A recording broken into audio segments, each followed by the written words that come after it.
Acts chapter 10 verses 34 and 37 to 43. We ate and drank with him after he rose from the dead.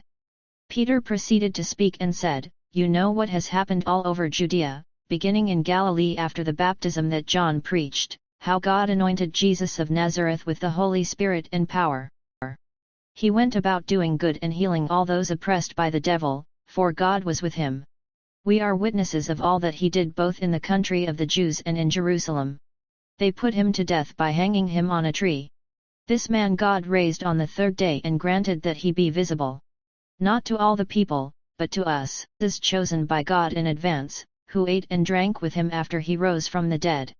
He commissioned us to preach to the people and testify that he is the one appointed by God as judge of the living and the dead. To him all the prophets bear witness, that everyone who believes in him will receive forgiveness of sins through his name." Peter had just come from the home of Cornelius and was impressed by the truth he had just learned there. God doesn't show any partiality toward any race, Gentile or Jew. God values all humanity equally.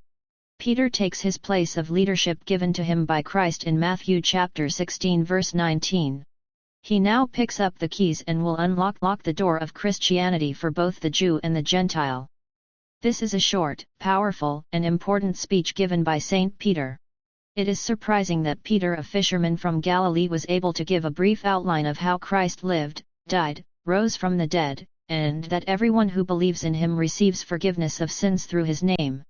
Peter clearly explains that he has witnessed all of these events. Jesus has fulfilled the Old Testament messianic prophecies. How was this relatively uneducated fisherman able to do this so well? As Luke explains, Peter had help. Chapter 12 verses 11 to 12.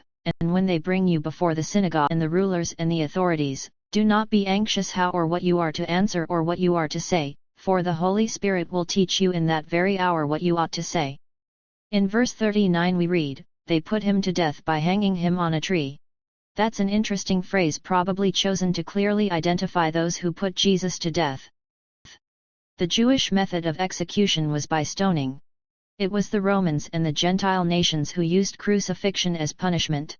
By using this phrase, Peter was saying, there's no reason for anti-Semitism, the hatred of Jews, for the killing of Christ. All men are guilty, due to sin, both Jew and confirmation of the work of the Holy Spirit is found in Acts, verse 44 to 45. While Peter was still saying this, the Holy Spirit fell on all who heard the word. And the believers from among the circumcised who came with Peter were amazed, because the gift of the Holy Spirit had been poured out even on the Gentiles.